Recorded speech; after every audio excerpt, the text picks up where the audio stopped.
Orang yang sudah terbiasa beristighfar, itu doa cepat dikabulkan, bahkan sebelum ia memintanya dan memohonkannya. Kalau jumlah jamaah subuhnya sudah seperti sholat Jumat, itulah kemakmuran, kebangkitan, dan kebaikan umat Islam akan tumbuh kembali.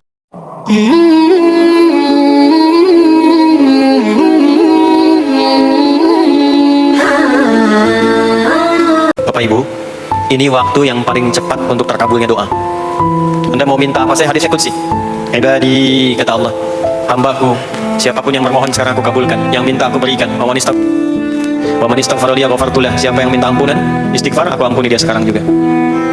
Kalau ada rumus begini, Anda disuruh memilih apakah dunia dan seisinya atau memilih ampunan Allah, maka pilih ampunan Allah. Karena nanti ada rahasia yang kedua. Banyak rahasia ini. Ada rahasia istighfar. Istighfar itu kalau sudah menyatu dengan jiwa kita, sudah terbiasa, maksudnya biasa istighfar, dan jadi karakter, jadi kebiasaan. Bukan hanya pasca sholat, di mobil istighfar, di kantor masuk istighfar, sudah kebawa, udah refleks tuh. Faidah keutamaan untuk orang yang rajin istighfar itu ada dua. Satu, diampuni dosanya oleh Allah, yang cirinya nanti akan dijaga dari maksiat. Ya, bukan maksum, karena maksum itu untuk para nabi.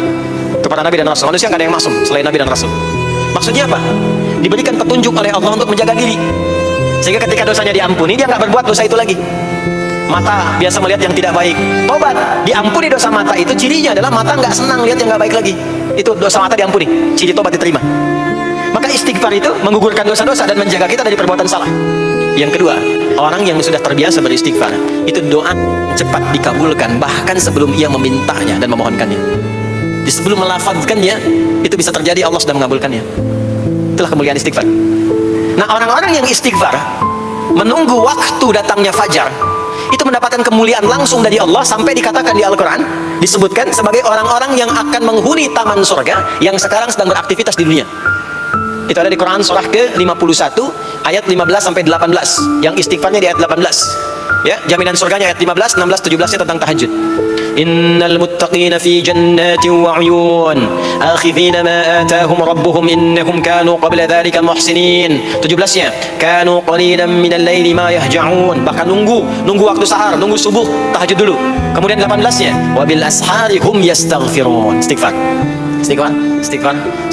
Sampailah tiba dia waktu fajar subuh.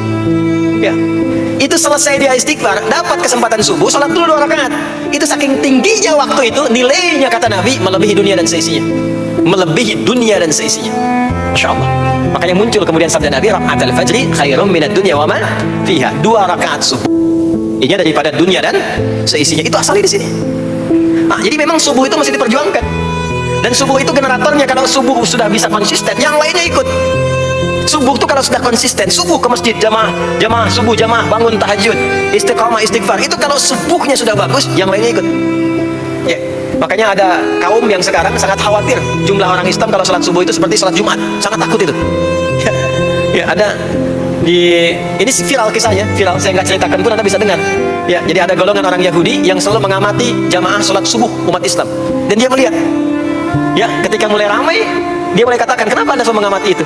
Ya, sebab kami lihat kalau jumlah jamaah subuhnya sudah seperti sholat Jumat, itulah kemakmuran, kebangkitan, dan kebaikan umat Islam akan tumbuh kembali. Jadi akan berpengaruh kepada yang lainnya. Itulah mudah-mudahan kegiatan perjuangan subuh, ya, ada pejuang subuh baik di Masjid Raya Pondok Indah, di masjid-masjid yang lainnya, memberikan keberkahan kepada kita, dan puncaknya adalah perubahan pada perilaku. Jadi kalau cuma berjuang datang subuh tapi tidak merubah perilaku, ada yang salah dengan itu semua. Ada yang tidak tepat, ada yang belum sempurna. Kesimpulannya adalah, sholat adalah inti amalan kita yang bisa merubah alur kehidupan kita dunia dan akhirat. Sholat kunci kebahagiaan, sholat kunci kesuksesan, sholat kunci datangnya rahmat Allah Subhanahu wa ta'ala. 2, Allah meminta kita menunaikan sholat 5 kali dalam sehari untuk memudahkan semua urusan kita di setiap waktu dalam sehari itu. Dan yang ketiga, di antara sekian 5 waktu itu, ada waktu-waktu yang istimewa, yaitu asar, dan yang paling istimewa adalah subuh ataupun fajar.